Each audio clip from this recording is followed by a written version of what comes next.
a salute for Tim Couch's induction into the College Football Hall of Fame. Have representatives from Fidelity Investments, was the official sponsor, and also from the National Football Foundation and College Hall of Fame will be here Saturday to do that, and that will be in between the first and second quarters. So the official induction dinner will be in December in Las Vegas. And that being said, we will turn it loose to Coach Stoops. Thank you. Apologize being a few minutes late. Had a few things to do this morning, as you can imagine. So, yeah, I'd like to start with what Tony said there, reiterating how proud we are of Tim, and congratulations to Tim Couch. And going into the Hall of Fame, well deserved. So we are very excited for him. You know, after watching the film post game for South Carolina, you know, much of what I said after the game holds true, with one exception, and it's a good thing. After watching the film, I actually do think our guys played really hard. We just didn't play very smart. I said that, you know, in the post game as well, and it holds true. We didn't play we didn't execute very good. We didn't play very disciplined. We didn't play winning football at all. We played hard at times. Guys were physically up for the challenge. Just mentally, we got to do a better job. And you know, you have to put a lot of that and give credit to South Carolina for that as well. They affected us. They played very good. They played better than us, and that's the bottom line. They played very good, especially defensively. Offensively, they did a really good job as well. You know, I think Dow Loggins does a heck of a job, and they hung in there. And you know, it starts. You know, somebody asked me the question after post game. I think it was John. You know, about going for it, and that's clearly a mistake on me. The game was very tight at that point. Both teams were struggling to move football. You know, heck, the game didn't. You know, I think they went up 17 on like the 8th or 9th possession of the game, and that was on the 4th and 1. I think we had them stopped. I think they're going to punt the ball, and you know, it's 10-6 game at that point, and would have been even closer. You know, possibly if I'd have punted the ball there instead of went for it on 4th and 1, and then I think. You know, the next possession is a possession. There's 2 or 3 balls on the ground, and we can't. You know, we just can't scoop it. You know, we had an opportunity to do some of those things. So, you know, bottom line is, in summary, what I said after the game. You know, give them credit. You know, South Carolina played very good. We didn't play good enough. Starting with, you know, myself, our staff, all the way down to the players. And you know, I talk about it all the time. I don't think, you know, I have to deliver it in a different way to the players, but it, you know, comes down to disciplined execution, and I talk about that all the time, but it holds true. You know, there's, you know, in that game, I think South Carolina had 6 explosive plays for 152 yards, and of the explosives, 3 of them were complete technique issues, just playing football. 3 of them were, you know, several of them were good on their part. One was a real competitive play. On an RPO between one of their wide receivers and Max on a really tight play. The other wheel route was a good concept. They sucked up one of our guys' eyes and you know, hit the wheel route for the touchdown, I think, to make it 17. You know, so just a lot that we can improve on. And again, give them credit. Shane Beamer and their staff did a better job than us. And they beat us, and late it you know, got away from us with the pick 6 and things of that nature. And you know, offensively, clearly, you know, we got out of rhythm. You know, we didn't play very good, and you can't have penalty after penalty after penalty. That part of it, the execution, the undisciplined play, was embarrassing, and the penalties and things of that nature, just can't do it. I mean, we're still in the game and hit the big pass out to the 30 or so, and then we have another, you know, 2 more penalties after that. I mean, that's just you know, totally unacceptable. It's, you know, unexpected. You know, and it is what it is. So we better turn the page quickly, but we have to own that first.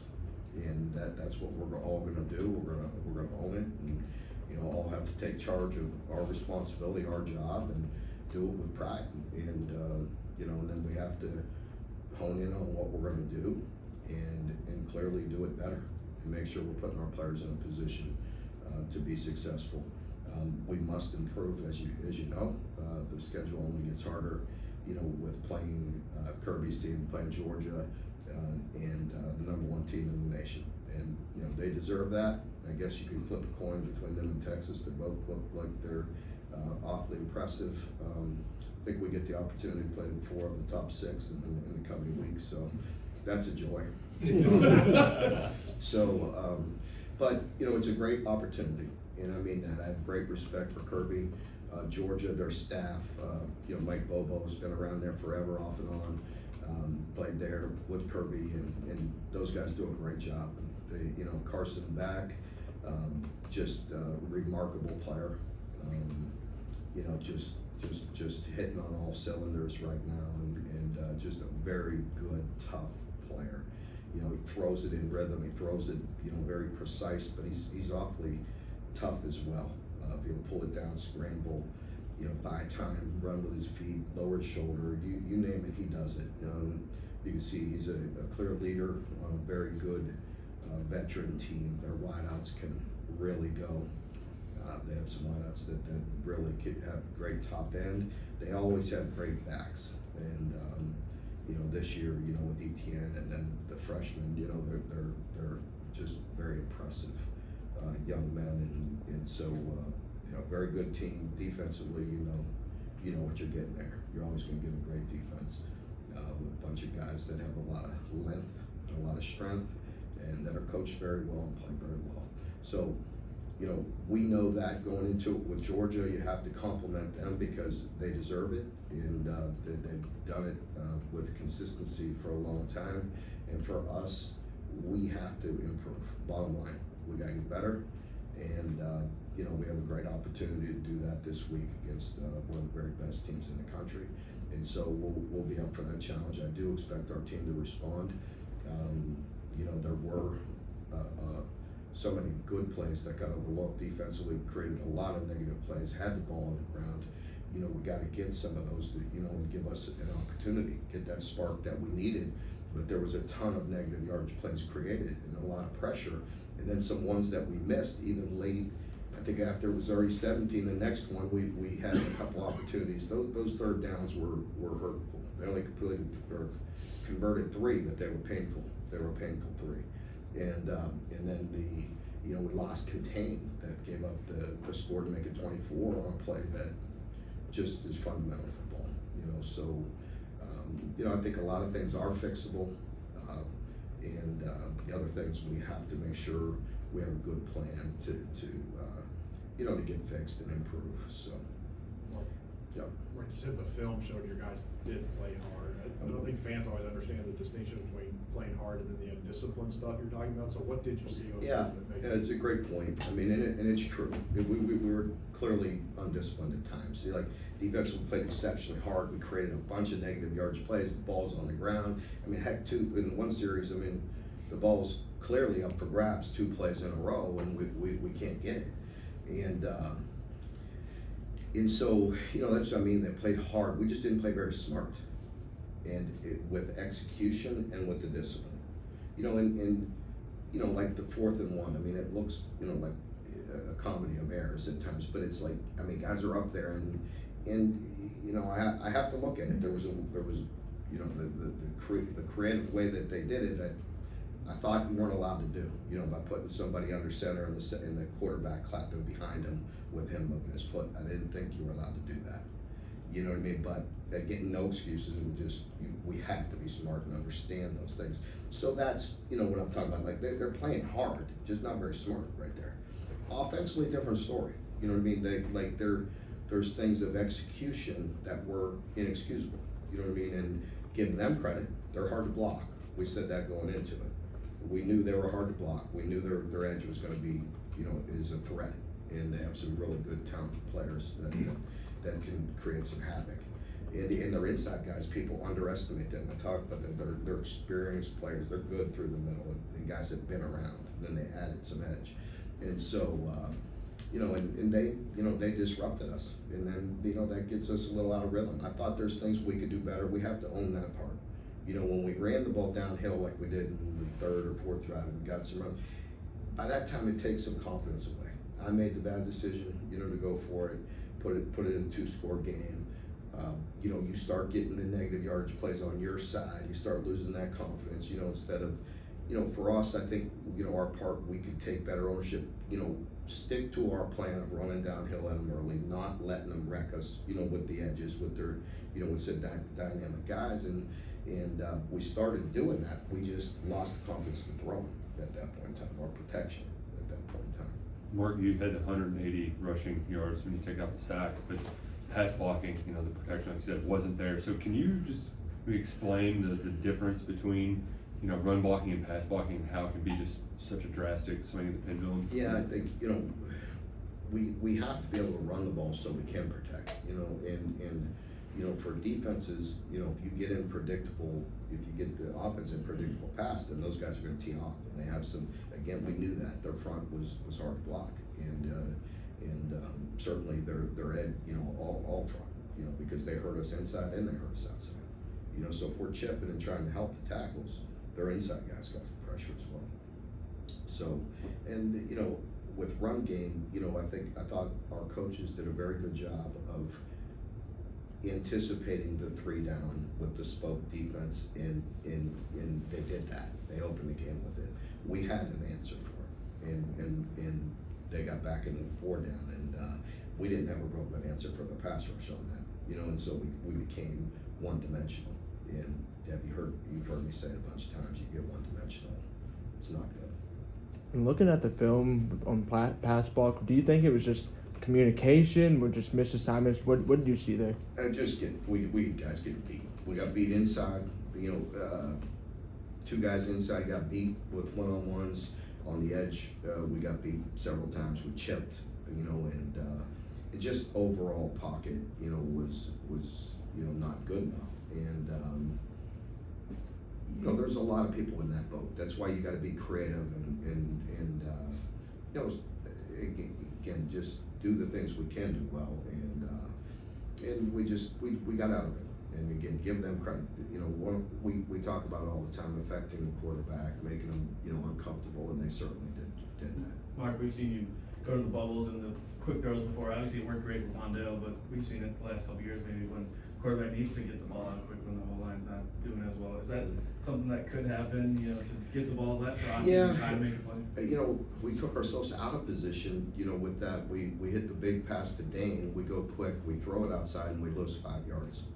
You know, then the next play, I think we got sacked or had a penalty, you know, and took ourselves completely out of field goal range, you know, trying to go quick. We had numbers, missed the block, you know, and they played it very aggressively, and you know, we got beat on it. But you know, we're trying to get to the perimeter. I think a painful play, as I mentioned after the game, was the 9-yard run on first down, then second down, lose 7 or 8 on the perimeter, and you know, the pool was there, you know, to get the first down. And there's another play on the same play you're talking about, throwing on the perimeter. We could have handed it, and I think a hand would have gotten 5 yards. Instead, we go back 5. Mark, how do you handle Brock this week? He's playing against his former team, coming off a shaky performance at best. How do you handle him this week? Yeah, I think he'll be fine. I mean, we have to play good around him. You know, you've heard me say, but it's very, very true. You know, he has to have some time. And we have to have a good plan for him. He's playing a great defense. You know, Brock is a tough, resilient guy that, you know, we have to play well around him. And we got to put him in a position to be successful. And, you know, he'll be good, you know, and, you know, I hope, you know, we'll just leave it at that. And I have confidence that he'll get back and play well. Mark, the pass protection was obviously an issue 2 years ago with the sacks limit. It got much better last year. Is this just a product of changing systems again, or do you think those guys Well, take a step back? I mean, I can't sit here, you know, I'm gonna own it. I'm gonna take my bullets. You know what I mean? But yeah, the continuity is clearly not. You know what I mean? Doesn't help. You know, in recruiting. you know, it doesn't help with the inconsistency that we've had in the turnover, you know what I mean? So we have to settle them, we have to recruit. I have unbelievable confidence in Coach Wolf, you know what I mean, especially the way he recruits, the way he coaches, and we just gotta continue to build that up. You know, you know, over, you know, 3-4 years, you know, the attrition, you know what I mean, it takes its toll on you. Mark, going back to Brock, he only threw 21 passes in those 3 seasons of Georgia. With that, when you recruit him out of the transfer portal, is that something you have to go back more and look at the high school film just because there was so little college film on him? No, I've addressed that several times already, I'm not gonna second guess myself because of this game, you know, but he, you know, Brock, we saw him play a complete game in game 1, and we saw the way he's capable of playing, you know, and we did not have a good game on Saturday. That's not all on Brock. We didn't even give him a chance half the time, let's be honest. You know what I mean? So you can't put that on him. Well, I'm sorry, I was just asking, like, when you recruited him out of the transfer portal, Yeah. so you had to go back more to look at more high school film because of how little he played at Georgia. Yeah, you of course you do. You look Yeah. at all avenues, you know what I mean? You look at everything you can, and, you know, make the best decision. Did how he played against you guys last year when he came and led a touchdown drive, did that It sure impress did. you at all? Is that- Well, of course it did. As I mentioned, you know, several times, is, you know, when you did see him in there, you see the way he operated. You know the system that he comes from. You know it's a complicated, very good system that he's been asked to do a lot. And he, you know, when he came in, it was just very smooth, very good, and very clean.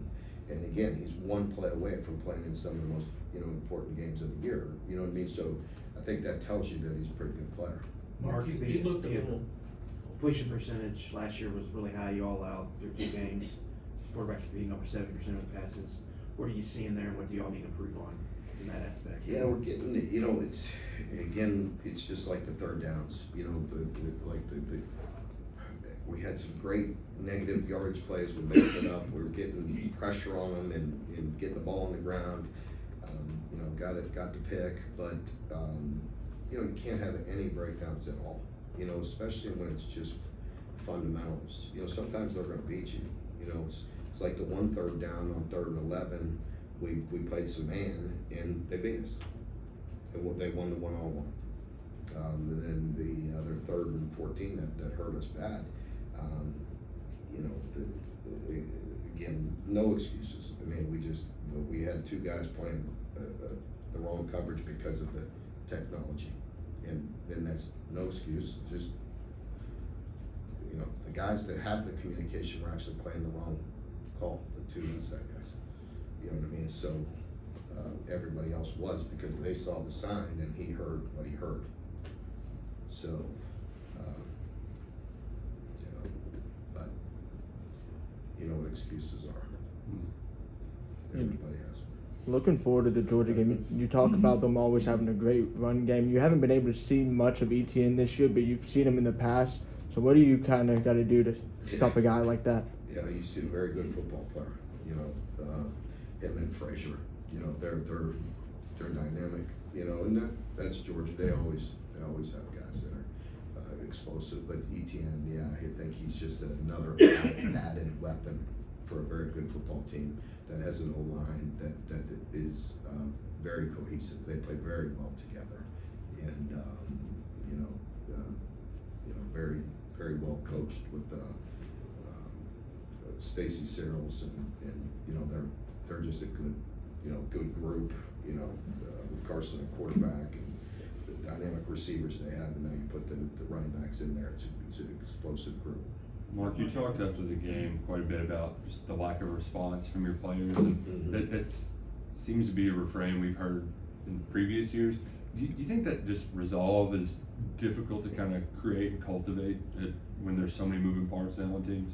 Yeah, I have, you know, like I told you post-game, I mean, we've taken some tough, you know, losses and got our butts whooped pretty bad, but, you know, teams have always had the resolve and the toughness and the grit and the, you know, to fight back and get themselves up. And, you know, I can't put that all on them. You know what I mean? After watching the film, like, we have to own our part too. You know, we have to put them in a position to be successful. You know, some of the penalties are inexcusable. You know, they're not coached to do that. But, you know, we also have to, you know, do our part, you know, and put them in a position to be successful. So we're all in it together. We're all going to you know, take it and you know, take ownership of it. And, you know, the big thing is everybody's gotta take charge, you know, of their own self and their job and their area, you know, and then, you know, better execution and, take pride in what we do. We have done that, we've done that well, that's why we've, you know, again, you know, we've had the consistency that we've had. You know, we've want, you know, more wins, we wanna play better, but, you know, we've also, you know, had some consistency that is not exactly easy in this league. Jeff and John, what up, Coach John said. Mm-hmm. You alluded to a couple of those plays where Brock, you thought maybe could have pulled it down and had Mhm. something. Do you think maybe that, looking back at week one where we all Yes. sat around talking about maybe he was Yes. over aggressive, was Yeah. that Yeah, I do. in his head? I do. I think, you know, again, that's part of it on us and saying, you know, and making sure he's not getting hit too much. You know what I mean? There's gonna be some design quarterback runs, but also, you know, not putting it all on him. Like, that is a perfect example there. In hindsight, again, I'm not throwing Bush or anybody else. We talk about things openly. We're gonna own our stuff. You know, to me, there's no read there. You hand the ball off. Or you throw it, you know, if you wanna play action, you throw it, but don't put the read in there. You know, don't give him that decision. Hand the ball off or throw the ball, you know what I mean? But something where we're reading it, you know, when he was knocked around, you know, quite a bit in that first game, and we are talking to him about, you know, being smart and protecting himself. Now, with that being said, we knew early on we didn't wanna hit that ball on the perimeter. You know what I mean? And take negative yardage plays with how disruptive and getting upfield some of those guys are. Yeah. All right, after a game like this, seems like we always ask about leadership, so I'll be the one to ask you about leadership. How do you feel about the leadership of this team, and how important is that gonna be this week? Yeah, I think it's, you know, it's gonna be super important, you know, and, you know, it started yesterday with guys, you know, filtering around the office and, you know, I had a conversation with somebody that's been a captain around here for a while, a great guy, and, you know, and Eli and I sat there and talked, and, you know, and that's the first thing I asked him, like, am I missing something here? Like, you know, what am I missing? And, you know, I think he had the same feeling that I had, was, you know, I mean, that did not see that coming, you know, and felt like, you know, that we have the toughness and the grit and the pride to get things fixed. Mark, going off that a little bit, you said after the game you were pleased with the week of preparation going in, but when you guys always self-evaluate, did you guys kind of learn anything about the week of preparation, or was it just a perfect storm Saturday? No, I think that holds true. And again, it just reinforcing to your question, I mean, Eli's a guy that I trust, and he's mature, he's smart, he's been around here forever, like, you know, and you know, and that's what he said. He's, you know, without me feeding him anything or hearing anything, I'm sure I read or said, you know, he's like, you know, it was a great week. You know, it felt like everybody was really good and turned in. You know, you have to go out there and play. And they played better than us. They coached better than us. John, last one. On the leadership thing, it seems like you're handling captains different than the past. Yeah. You don't have 7 or 8 permanent captains kind of rotating. What went into that decision? The way it was distributed, you know, there was a lot of guys, you know, votes, and there was, you know, a whole bunch of them that were separated by like one vote. You know, and so, you know, I think it's just, you know, it's one of those situations where a lot of people don't, you know, you could just rotate who's playing well, who's leading, who's showing, you know, in times like this, who's gonna stand up this week and be great leaders. You know, and some people vote for captains at the end of the year because they wanna see the whole body of work and how they, you know, how we do respond to adversity. That's, you know, real leadership, you know, so, you know, I think that's a big part of it, you know. You know, adversity will reveal a man to himself, right? You know, through this adversity, you know, we'll see who responds and who owns it, and you know, pulls their own weight and pulls some people up with them, and I feel fine about that. You know, again, you know, in conversations with some guys on the team that I have great faith and confidence in, they felt the same way. You know, I always use the 10-80-10, you know, analogy. You know, there's 10% elite, 80% in the middle, and 10% at the bottom. And before I said a word, guys are telling me, Coach, don't worry about it. There's no 10% pulling anybody down. You know what I mean? Like, we just have to stick to it. We have some problems We have some areas that we do, you know, what I mean, that, you know, we've gotta continue to develop and get better. And, you know, and meanwhile, we gotta, you know, make sure we have a plan to help them be successful. Mark, did anybody on Last the one. offensive line play well or grade well? Not really, because there was like one play maybe, but it was a big play. You know, that's what I talk about on third down, you know, it's like, you know, you can't give up any of those, you know what I mean, in critical moments, you know, a tight game. And that's where they did a much better job. And I think each of us only converted 3, but, they're 2 of theirs, I know, went on the touchdowns. And, but, you know, offensively, I think there's some guys that strained, that did some good things, but they'd have one play or a glaring, you know, play that hurt us inside. You know, it's not for the lack of effort all the time, you know, and some of it is, you know, things that I preach all the time. I mean, we have to just be mentally on point, you know, 100% of the time. And, you know, that's what we have to get back to this week, you know, just making sure, you know, we have a game plan that they can execute and operate and hold everybody accountable to do that. Okay, folks, thank you very much.